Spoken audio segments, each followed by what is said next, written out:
What is up guys, hope you're doing well. So in today's video we are going to be talking about a new drone which has been launched by DJI, and that is the Mavic Air 2. DJI has launched this drone which is the Mavic Air 2. Now there are lots of people out there who have, like myself, bought the Mavic 2 Zoom or the Mavic 2 Pro, and just wanted to make a quick comparison to let you guys know and to inform you guys what would be the best decision if you were to buy a drone. So will the DJI Mavic Air 2 be the right option for you guys, or do you think you will be sticking to your current drone? So let's get into it.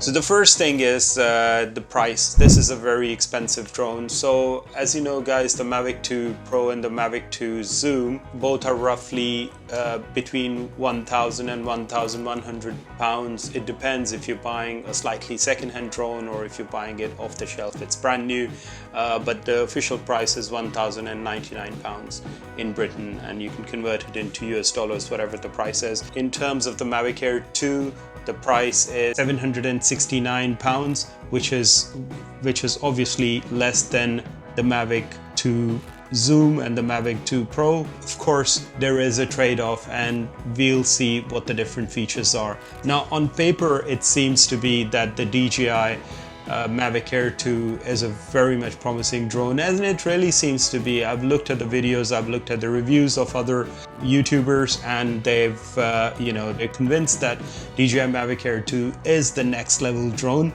But in my opinion, I would say that yes, it is a really good option, but is it really worth upgrading from your current Mavic 2 Zoom or Mavic 2 Pro? So we'll just run a little bit more into the specs.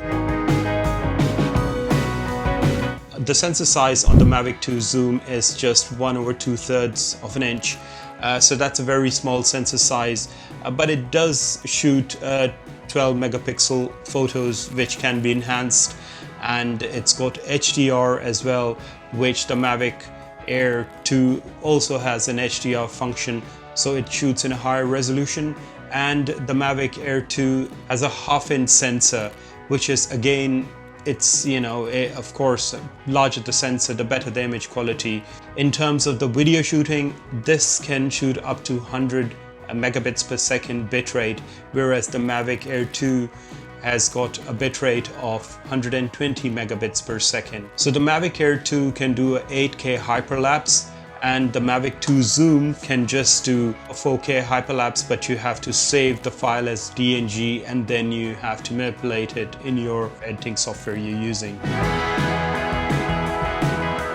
Then the biggest thing is the flight time. So the Mavic Air 2 gives you 34 minutes of flight time, whereas the Mavic 2 Zoom will give you only 31 minutes of flight time. Now, I'm not entirely sure that will it give you really 34 minutes of flight time, and that could be a trade-off because it doesn't have few of the sensors, which I'm just going to get into in a second. So in terms of flying this drone on 31 minutes, yes, it usually gives me nearly to 31 minutes of flight time, which is brilliant. So if it's like 2 or 3 minutes extra, I mean, it is good, but it's not going to make much of a difference, and I don't think so it's really worth a full upgrade. So now talking about the sensors. So the DJI Mavic 2 Zoom and the Mavic 2 Pro both have omnidirectional sensors. Then it's got these front sensors, and then it's got sideways as well, upwards, and it's got the downwards. So with the Mavic Air 2, you don't get the upwards or the sideways sensors, and that really makes a difference if you need sideways sensors. I'm just going to show you. So this is the sideways sensors. The sideways sensors usually help if you are flying the drone in a sideways direction. So if you want to shoot with your Mavic 2 Zoom sideways, then definitely the Mavic 2 Zoom excels in this part, and that is a really big piece of feature if you are a professional photographer. I'm not. I just, I like to buy gear and I just use it as a hobby. But I've noticed that a lot of professional drone operators out there who would be making films. So that would be a critical part in shooting a film and making it looking more cinematic. So let's talk about the controller. So the DJI Mavic Air 2 comes with a new controller, and the shape of the controller, I really didn't like it because one, it's too large, and I really like the size of the current controller, which is for the Mavic 2 Zoom and the Mavic 2 Pro.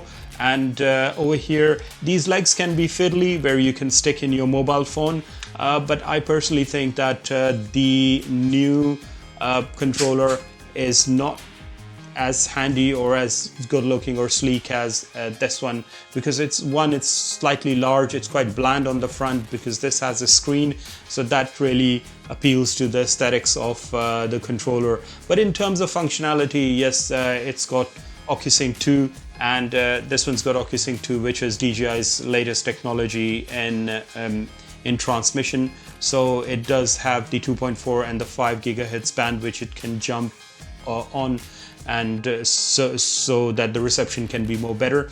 But in terms of the functionality of the controller, I personally think that you get a lot of options and a lot of keys on this controller with the Mavic 2 Zoom or the Mavic 2 Pro, because you can see you've got these front keys and then you've got these rear 2 keys as well.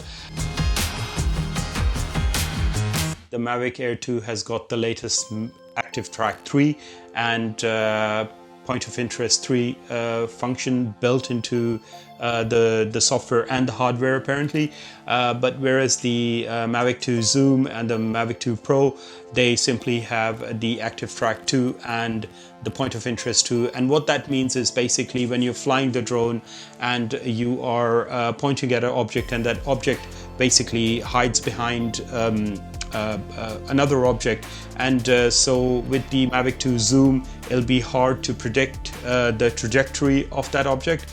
So with the Mavic Air 2, it's got better trajectory prediction. It makes it more seamless in shooting a video. So both of the drones have got 8 GB storage built in. I was expecting maybe the Mavic Air 2 would be having more storage, because now SD cards are not that expensive, but for some reason, I'm not sure why they haven't increased the memory, the inbuilt memory, but of course you can always fit in a new SD card and you can improve your storage capability, because it's going to shoot an 8K, you need a larger SD card. With the DJI Mavic 2 Zoom, you can use the DJI Go 4 app. So with the DJI Mavic Air 2, you can only use the DJI Fly app. So the Fly app is a more simplified version. So I haven't tried it. I don't know if the features are the same in both of the apps, or is there any difference? So we'll find that out later on. Now the DJI Mavic Air 2 also ships with ADB-S, which is a feature on your drone which can sense an oncoming aircraft, and that feature is going to be only in the US and the Canadian version, not in the European version. And of course the Mavic 2 Zoom and the Mavic 2 Pro don't have that feature at the moment. But let's see, maybe it might be released with another software update. We don't know at the moment. Another thing which I've noticed in the Mavic Air 2 is that there is no waypoints. So I'm sure that waypoints is limited to the DJI Go 4 app, and it's just related to a few drones. And the waypoints feature is a handy function in which you can just point out different waypoints, and your drone would automatically fly towards those directions, and then it'll come back. So there are a few things lagging, and there are a few things which are definitely above. So let's wrap up this video, and I personally think that the Mavic 2 Zoom and the Mavic 2 Pro will still be my choice of drone. No matter they're a bit heavier, they don't shoot at 8K. And in terms of the omnidirectional sensors, I think that is the biggest thing for me in this drone when I'm flying, because I'm not an expert and I can make a lot of mistakes, and this is a very expensive device, so I don't want to crash it. So that's one thing. So my choice of preference would be the Mavic 2 Zoom or the Mavic 2 Pro. Till today, they are the top drones. If you are looking to buy a new drone, and if you are planning to, it's going to be your first purchase, then you can go for the Mavic 2 Air because the price is less, and of course you get all these different features. But yes, there will be a trade-off. So one of the things which I've noticed in the Mavic 2 Zoom and the Mavic 2 Pro is that it comes with dual IMU and compass, whereas in the Mavic Air 2 there is only one compass and one IMU. And I'm not entirely sure if that really makes a very big difference, but on paper, theoretically, it might make a difference because if you've got a redundant IMU or a compass, so that gives you better navigation if one of your compass or if your IMU fails, or if say you have poor satellite connection. But I'm not really sure if that's really going to make a very big difference, but we'll find out in later reviews from other YouTubers as well. So guys, in the end, I would say that in terms of the ergonomics and the size and the design, both the drone and the controller of the Mavic 2 Zoom and the Mavic 2 Pro are really sleek, really they look smart. Ergonomically, the drone is, it's quite smartly built. But in terms of the Mavic Air 2, I found out that it looks like a miniature version of the Mavic 2 Zoom. The original Mavic Air was a very sleek looking drone, and aesthetically it was quite pleasing. So guys, this wraps up my video for the comparison of both of the drones. You let me know in the comment section which one you'll be getting, and if you enjoyed this video, give it a thumbs up and do subscribe to my channel, and questions welcome as always. Thanks for watching guys, and bye for now.